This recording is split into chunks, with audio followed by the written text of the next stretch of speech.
subsidy. Labour threatens strike, resumes talks with federal government. The rider here, pains becoming unbearable, strike suspended, not called off. This according to NLC TUC. Get this story on page 2. They're still reminding the government. Yeah, the meeting resumes today, June 19th. Today is June 19th. After June 5th was the day the government coaxed Labour into not going on strike to resume talks today. But Labour is having a change of mind. And Labour's change of mind is a reflection of the reality in the country, saying that people are suffering. And people are suffering. I'm telling you.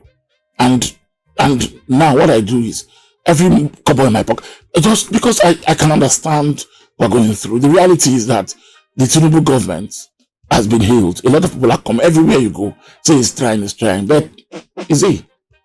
Because this is the beginning of the 4th week of his administration. It is just 4 weeks ago today that he announced that subsidy is gone.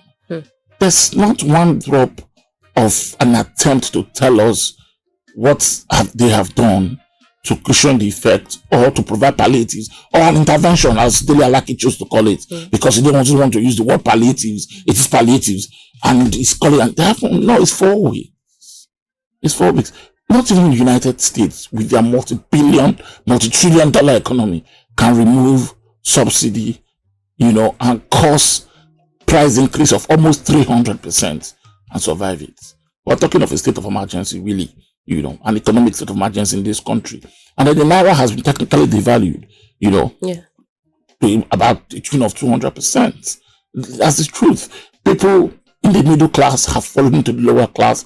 The lower class have fallen into poverty. Those people in that poverty bracket have stomped into abject poverty. They can kill. In the last 4 weeks, there's been zero intervention.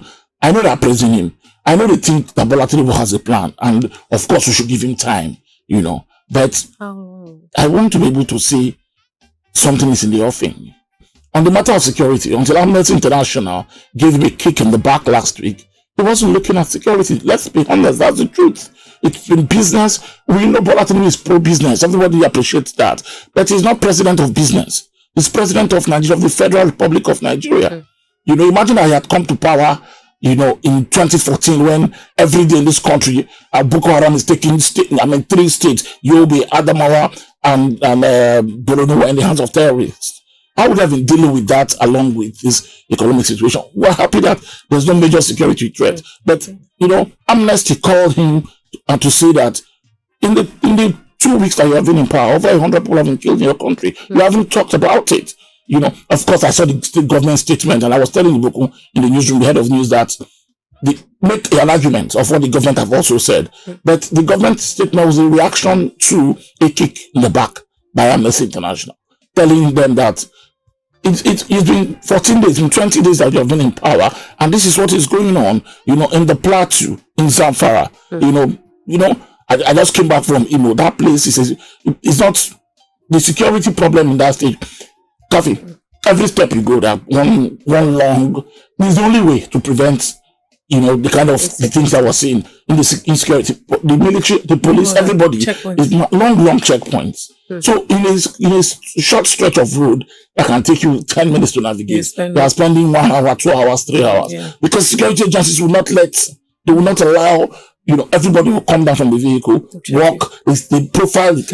That is the only way for them. When I attempted to speak with a military man, because I spoke outside, and then we started chatting, that's what he told me. He said there's no other way. Otherwise, in this long stretch, we'll be hearing gunshots and attacks. That happens regularly.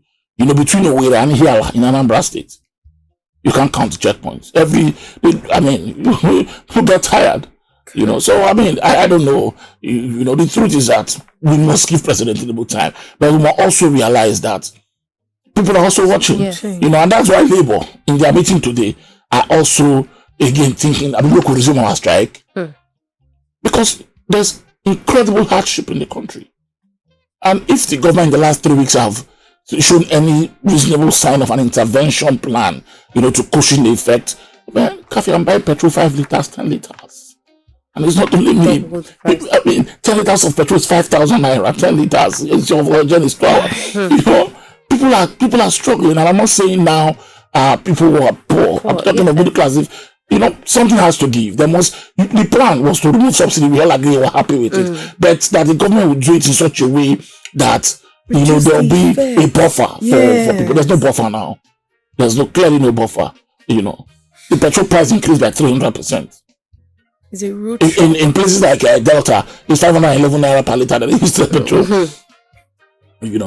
I mean, 511. Wow. In some places even higher.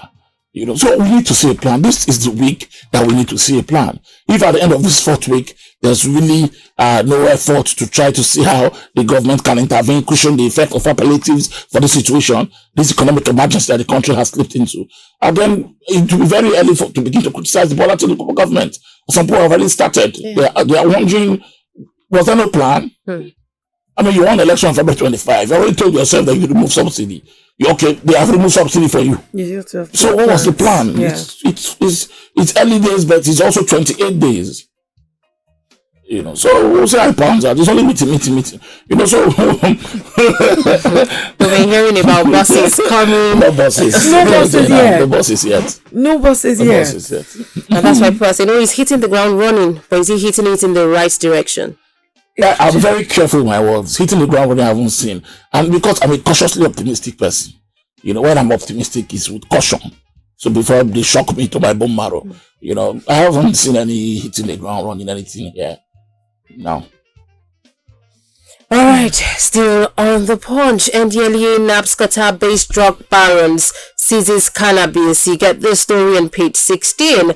The bottom page here, ship owners rejects proposed Nimasa customs merger. You get this story on page 34.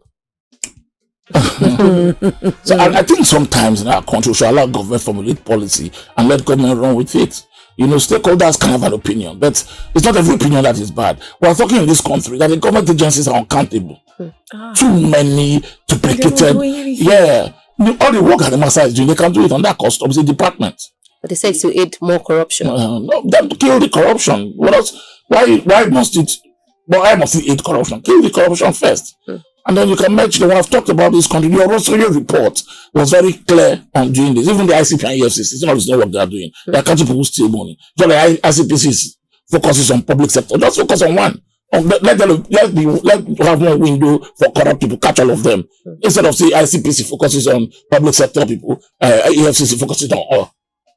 So there was a plan to merge these agencies. Yes. Many ministries, departments, and agencies of government, the Orosori report was clear on how to cut this, so that first to reduce government revenue, and then you begin to see how you can it also recommended, of course, sacking a lot of government workers because, it's actually they used to go outside work.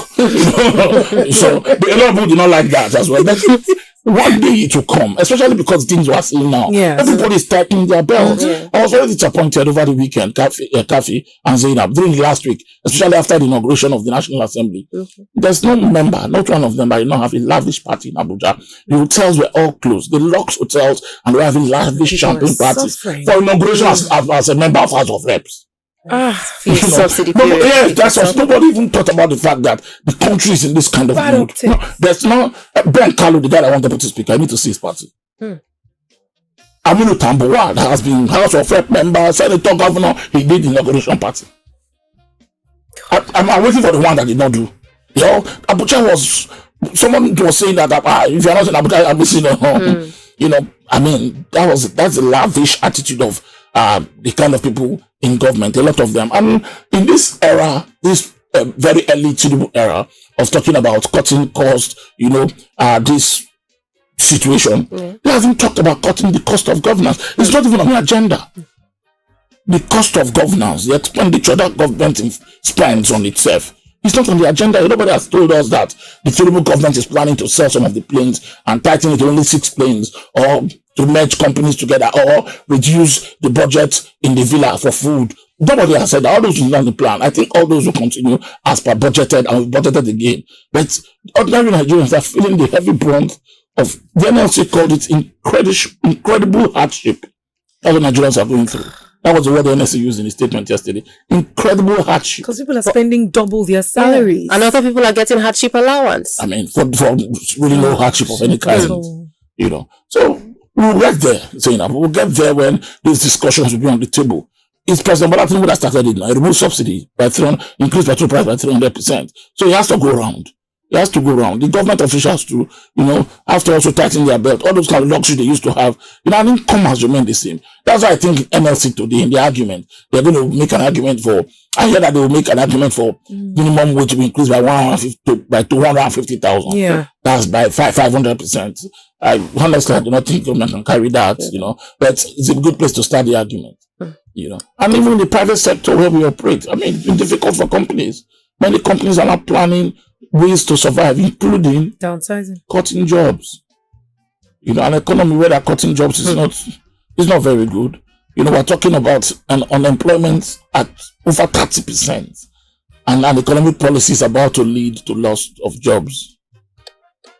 Yeah. I think we should be working overtime in this country, to resolve the crisis situation that we're in at this moment. Did you enjoy this video? Hit the subscribe button for more, leave a comment and like. Thank you.